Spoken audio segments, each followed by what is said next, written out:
معزز حاضرین جمعہ،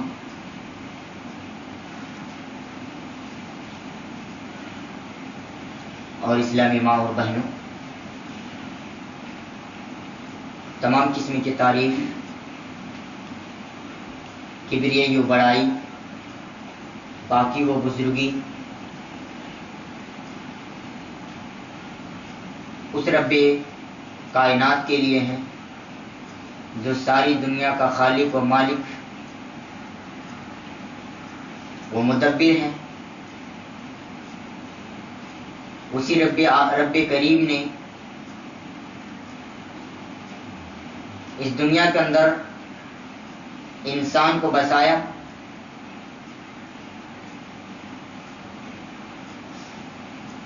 اور انسان کو پوری مخلوقات میں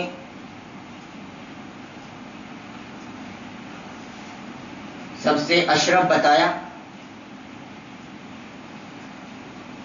اسی اللہ نے اسے انسان کی رشد و ہدایت، کامیابی و کامرانی، فلاح و بہبودی اور نجات کے لیے بے شمار انبیاء و رسول بھیجے۔ انہی میں سے آخری نبی تاجدار مدینہ احمد مجتبی محمد مصطفیٰ صلی اللہ علیہ وسلم پر بے شمار درود و سلام نازل ہو۔ اللہم صلی علی محمد وعلی آل محمد کما صلیت علی ابراہیم وعلی آل ابراہیم انک حمید مجید۔ اللہم بارک علی محمد وعلی آل محمد کما بارکت علی ابراہیم وعلی آل ابراہیم انک حمید مجید۔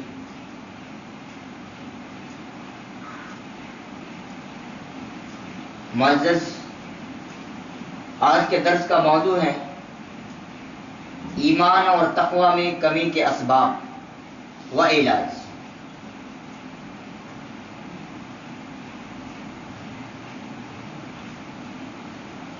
اس موضوع پر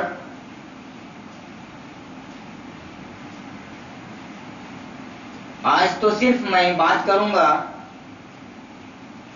کمی کے تعلق سے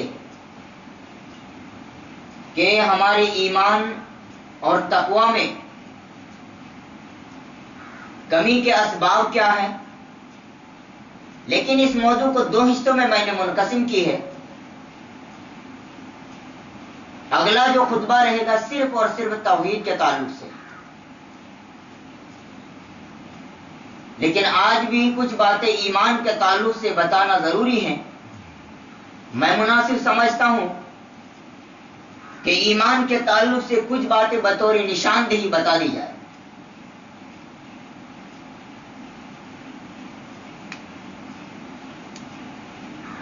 اسلام مسلمانوں کی زندگی میں ایمان ایک ایسی چیز ہے کہ ایمان کے بغیر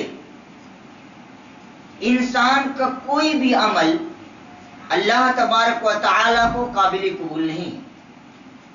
ایمان کے بغیر نہ انسان کی نماز اللہ کو قبول ہے، ایمان کے بغیر نہ انسان کے صدقہ و خیرات قبول ہیں، ایمان کے بغیر نہ انسان کے روزے قبول ہیں۔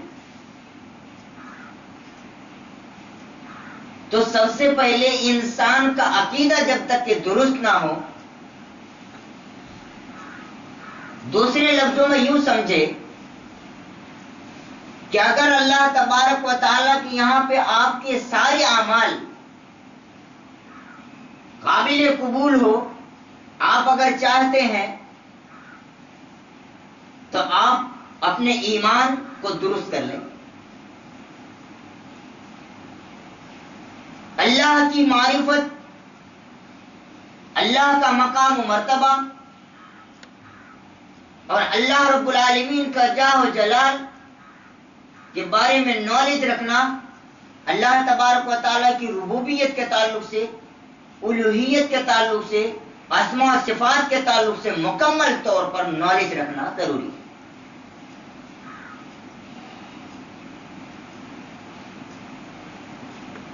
آئیے میں اس تعلق سے ایک حدیث پاک آپ کے سامنے پیش کر دوں جس سے بات واضح ہو جائے کہ رب کریم کی توحید کے ساتھ ساتھ اگر ہم کسی دوسرے کو شریک ٹھہرائے، یا اللہ رب العالمین نے جن اشیاء کو، جن چیزوں کو اپنے لیے مخصوص قرار دی ہے، ان چیزوں میں اگر کسی دوسرے کو انوالو کرے، کسی دوسرے کو داخل کرے، تو ہماری زندگی میں یا زندگی میں کیے ہوئے اعمال میں کیا اثر پڑتا ہے اور آخرت میں اس کا کیا انجام ہوگا، اس کو ایک حدیث پاک سے میں واضح کرتا ہوں۔ وعن ابی ہریرہ رضی اللہ تعالی عنہ قال قال رسول اللہ صلی اللہ علیہ وسلم قال اللہ تبارک و تعالی انا اغنى الشرکاء عن الشرک من عمل عملا اشرک فی معی غیری ترکتہ وشرکہ، رواہ مسلم فی کتاب الزہد والرقائق۔ امام مسلم رحمۃ اللہ علیہ اس روایت کو اپنی کتاب صحیح مسلم کتاب الزہد اور رقائق کے اندر لے آئے۔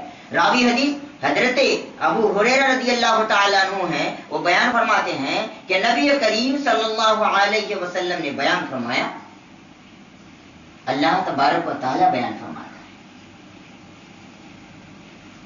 میں ان تمام شرکا کے شرک سے، ان سارے پارٹنروں سے میں بے نیاز ہوں، اپنے کو بری ذمہ قرار دیتا ہوں اور اپنے کو بالکل بری کر رہا ہوں۔ اللہ تبارک و تعالیٰ فرماتا ہے، من عمل عملا، جو شخص کوئی ایسا عمل کرے میرے لیے، من عمل عملا اشرک فی معی غیری، میرے لیے بھی وہ کام کرے، میرے لیے بھی وہ عبادت کرے، میرے ساتھ ساتھ کسی دوسرے کو بھی شریک ٹھہرائے، ترکتہ وشرکہ، میں اس کو چھوڑ دیتا ہوں اور ان کے شرکا کو بھی چھوڑ دیتا ہوں۔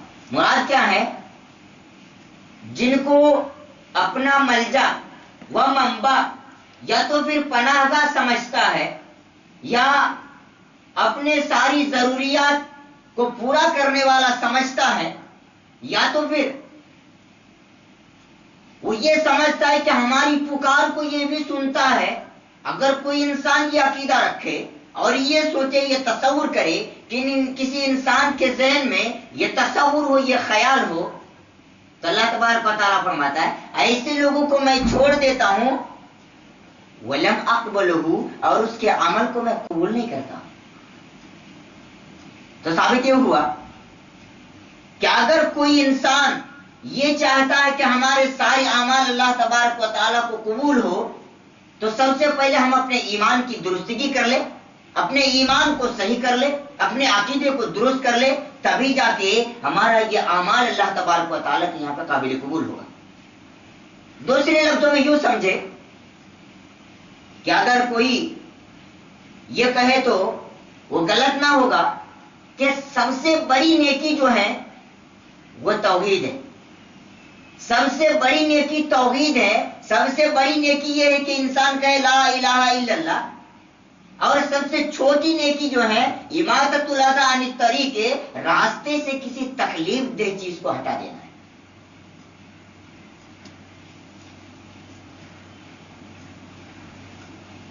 اب یہ جو ہمارے ایمان کے اندر جو کمی ہے، کمی کے اسباب کیا ہے؟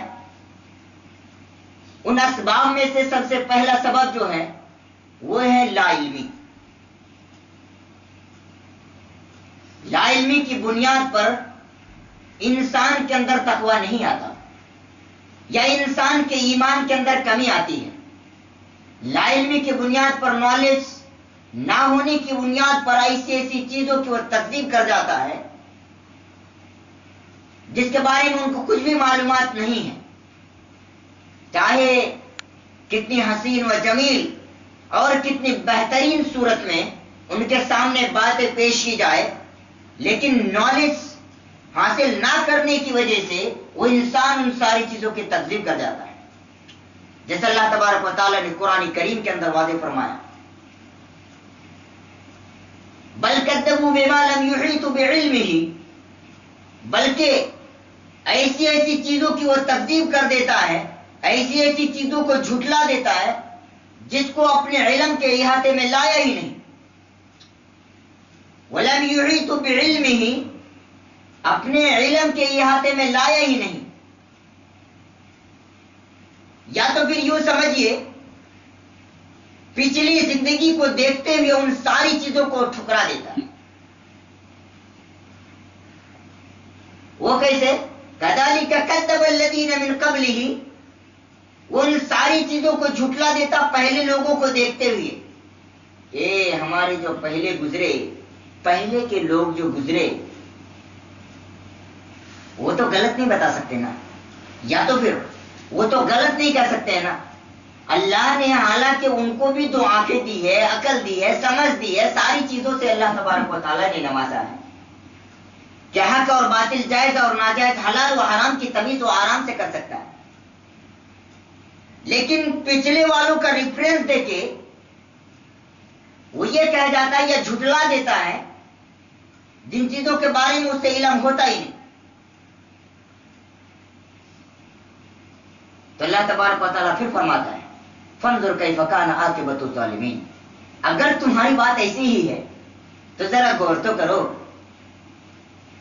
ایسے جو لوگوں کا جو انجام ہوا، ایسے ظالموں کا جو انجام ہوا، ان کے انجام پہ تو ذرا غور کر لو.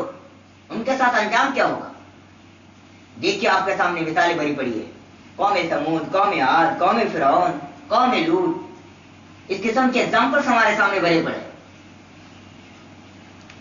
نالج نہ ہونے کی بنیاد پر اگر کوئی ایسی چیز کا انکار کرتا ہے جو کتاب و سنت سے بالکل ثابت شدہ ہے تو ان کا انجام کیا ہوگا؟ ان کا انجام یہی ہوگا جو پہلے لوگوں کا انجام ہوا. اس وجہ سے جو بھی پہلے لوگوں کا ریفرنس پیش کریں گے ان کا انجام وہی ہوگا. اسی طور پر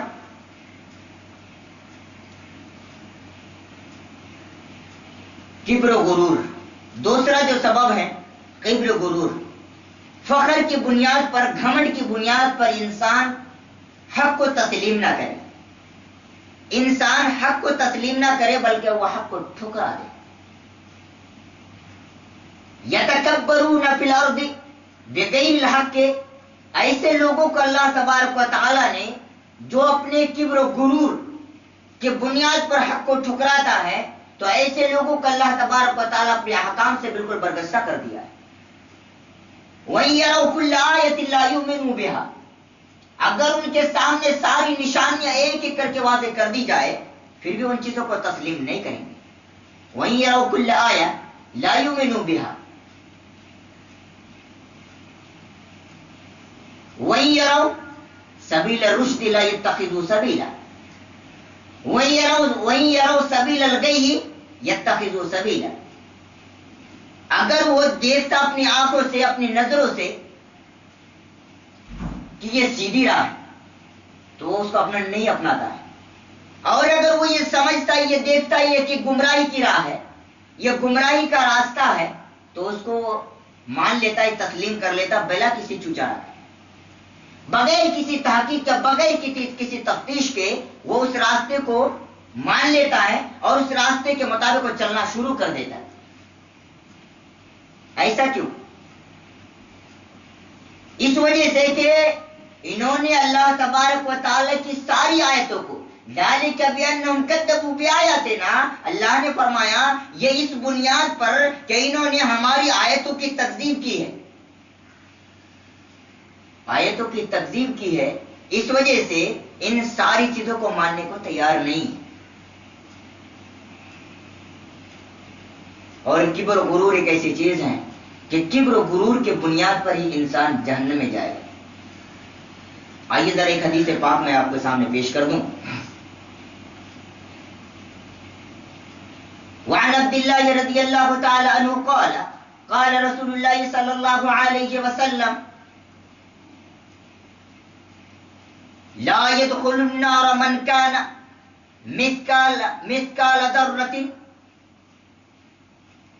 من الإيمان ولا يدخل الجنة من كان في قلبه مثقال ذرة من كبر.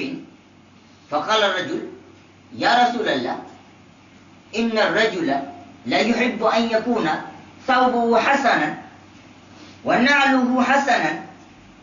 فقال إن الله جميل ويحب الجمال. الكبر من بطر الحق وغمس الناس. رواہ ابن حبان فی کتاب الزینۃ والتتعیب، امام ابن حبان رحمۃ اللہ علیہ اس روایت کو اپنی کتاب صحیح ابن حبان کے اندر لے آئے۔ راوی حدیث حضرت عبداللہ بن مسعود رضی اللہ تعالی عنہ ہیں، وہ بیان فرماتے ہیں کہ نبی کریم صلی اللہ علیہ وسلم نے بیان فرمایا، جس انسان کے دل میں ذرہ برابر بھی ایمان ہوگا وہ انسان جہنم میں داخل نہیں ہوگا، اور جس انسان کے دل میں ذرہ برابر کبر و غرور ہوگا، گھمنڈ ہوگا، وہ انسان جنت میں داخل نہیں ہوگا۔ جس انسان کے دل میں ذرہ برابر ایمان ہوگا وہ انسان جہنم میں داخل نہیں ہوگا، اور جس انسان کے دل میں ذرہ برابر کبر ہوگا وہ انسان جنت میں داخل نہیں ہوگا۔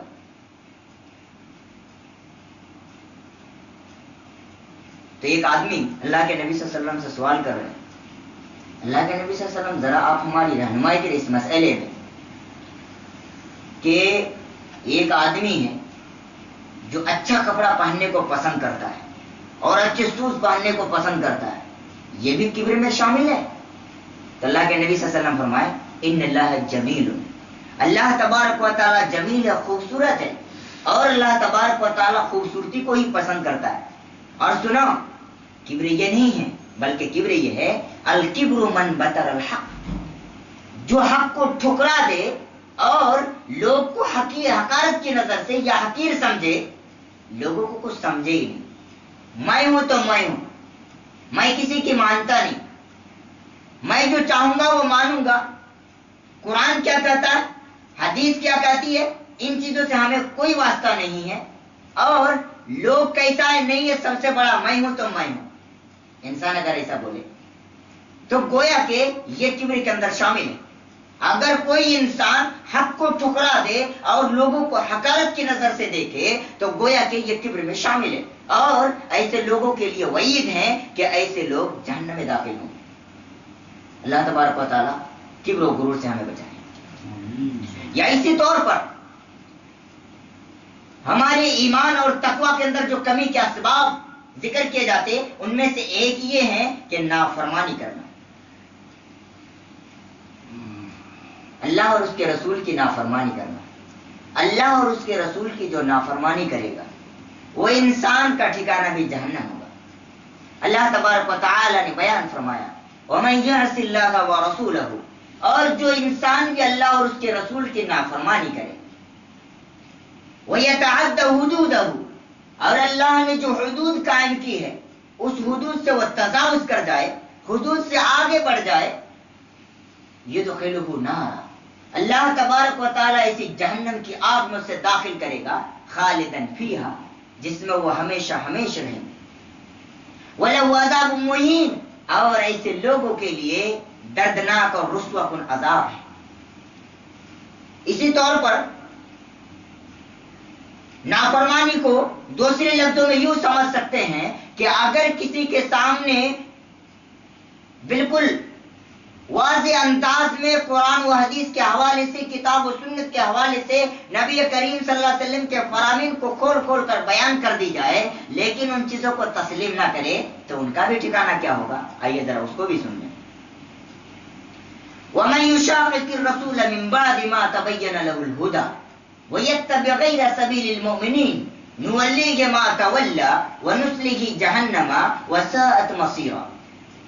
اللہ رب العالمین نے فرمایا سورہ نساء سورہ نمبر 4 آیت نمبر 115 میں، وَمَن يُشَاقِقِ الرَّسُولَ، اور جو رسول کی مخالفت کرے بعد کہ ان کے سامنے دلائل واضح کر دیے گئے، دلائل واضح کر دیے جانے کے بعد بھی اللہ کے نبی صلی اللہ علیہ وسلم کے فرامین کی مخالفت کرے اور مومنین کے راستے کو چھوڑ کر دوسرے راستے کی وہ اتباع کرے، پیروی کرے، یعنی صحابہ کرام کے منہج کو، صحابہ کرام کے سمجھ کو چھوڑ کر، تابع نظام کو چھوڑ کر، تابع تابعین کو چھوڑ کر دوسرے راستے کی اتباع کرے تو اللہ تبارک و تعالیٰ فرماتا ہے ہم اس کو اسی راستے پہ لگا دیں گے جس راستے کی طرف وہ چلے گا، ہم اسی راستے کی طرف اس کو چلا دیں گے جس طرف وہ چلنے کا رخ کرے گا۔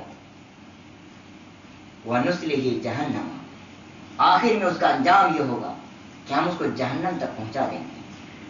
وَسَاءَتْ مَصِيرًا، اور وہ بہت بری جگہ ہے، بہت برا ٹھکانہ ہے۔ ثابت یہ ہوا کہ اللہ اور اس کے رسول کی اگر کوئی نافرمانی کرتا ہے، اللہ اور اس کے رسول کی نافرمانی کی پاداش میں اللہ تبارک و تعالی جہنم میں داخل کرے گا۔ آئیے ذرا اس تعلق سے ایک حدیث بھی میں پیش کر دوں۔ وعن ابی ہریرہ رضی اللہ تعالی عنہ قال قال رسول اللہ صلی اللہ علیہ وسلم کل امتی يدخلون الجنہ الا من ابا قیل من یابی یا رسول اللہ صلی اللہ علیہ وسلم قال من اتانی دخل الجنہ ومن عصانی فقد ابا۔ رواہ البخاری فی کتاب الایمان۔ امام البخاری رحمۃ اللہ علیہ سے روایت کو اپنی کتاب صحیح بخاری کتاب الایمان میں لے آئے۔ راوی حدیث حضرت ابو ہریرہ رضی اللہ تعالی عنہ وہ بیان فرماتے ہیں کہ نبی کریم صلی اللہ علیہ وسلم نے بیان فرمایا میری امت کے ہر فرد جنت میں داخل ہوں گے۔ کل امتی يدخلون الجنہ، سوائے اس انسان کے جو انکار کرے یا جو انسان نافرمانی کرے۔ صحابہ کرام سوال کیے اللہ کے نبی صلی اللہ علیہ وسلم کون ہے جو آپ کا انکار کرے گا یا تو آپ کی نافرمانی کرے گا؟ کون ہے ایسا انسان؟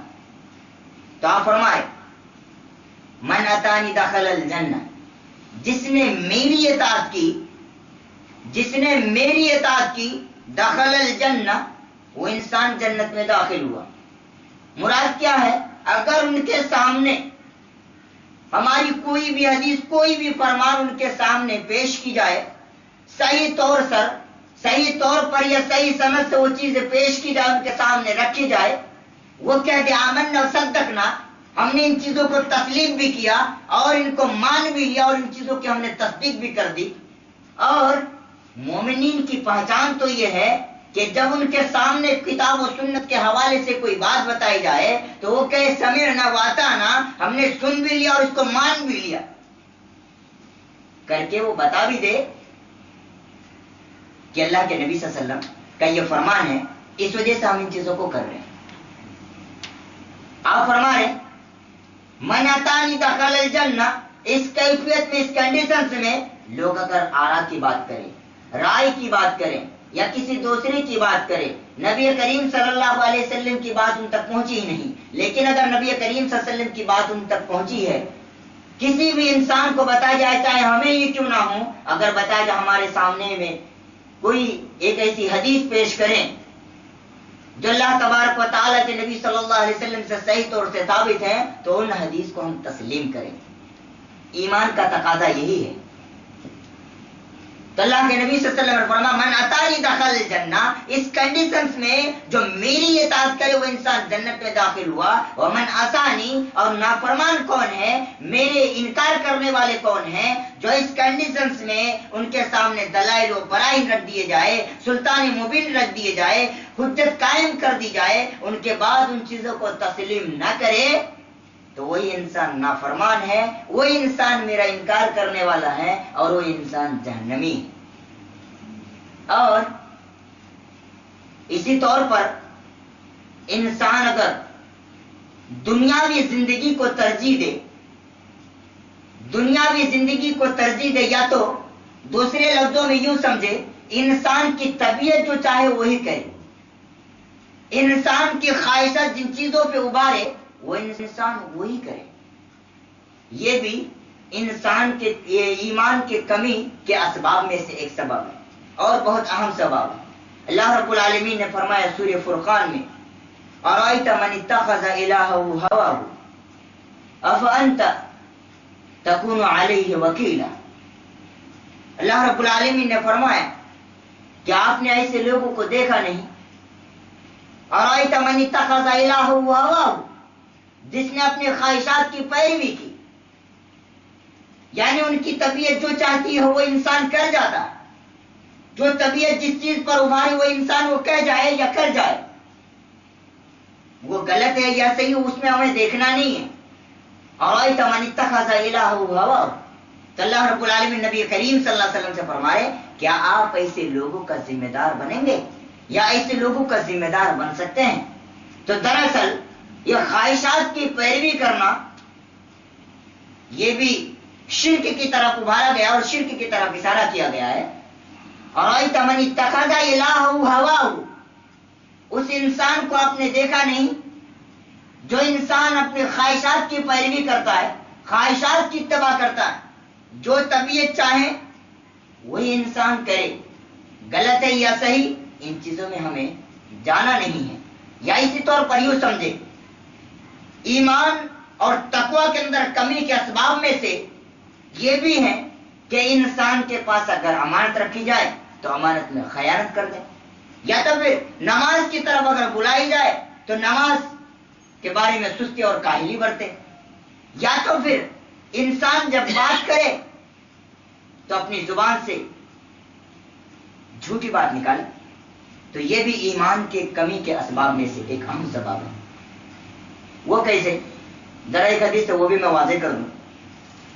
وعن ابي هريره رضي الله تعالى عنه قال قال رسول الله صلى الله عليه وسلم آية المنافق ثلاث اذا حدث كذب واذا وعد اخلف واذا اؤتمن خان. رواه البخاري في كتاب الايمان. امام البخاری رحمۃ اللہ علیہ اس روایت کو بھی اپنی کتاب صحیح بخاری کتاب الایمان میں لے آئے. راوی حدیث حضرت ابو ہریرہ رضی اللہ تعالیٰ عنہ وہ بیان فرماتے ہیں کہ نبی کریم صلی اللہ علیہ وسلم نے بیان فرمایا منافق کی 3 علامتیں ہیں.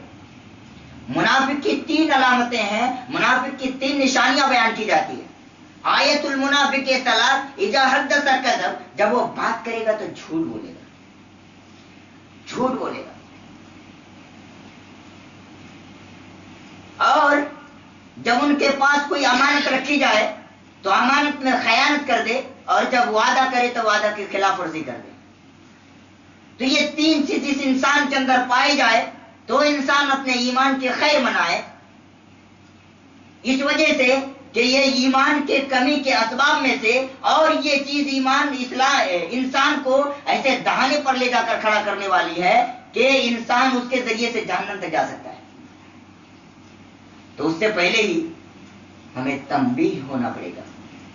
یا اسی طور پر انسان اپنی دنیاوی زندگی کو ترجیح دے دے اور دنیا ہی کو ساری چیز سمجھ بیٹھے, آخرت کو بھلا بیٹھے, آخرت کو بھلا بیٹھے. اور مال, یہ جو پراپرٹی ہے, مال و دولت, روپے, پیسے, ان چیزوں کے بارے میں اللہ کے نبی صلی اللہ علیہ وسلم فرماتے ہیں کہ اگر انسان عمر دراز بھی ہو جائے, بزرگ بھی ہو جائے, تو یہ 2 چیز ایسی ہے, یہ 2 چیز انسان کے دل سے کبھی ختم ہوتا ہی نہیں. اگر وہ انسان بوڑھا ہو جاتا ہے لیکن اس کے دل سے یہ چیز کبھی جاتی ہی نہیں.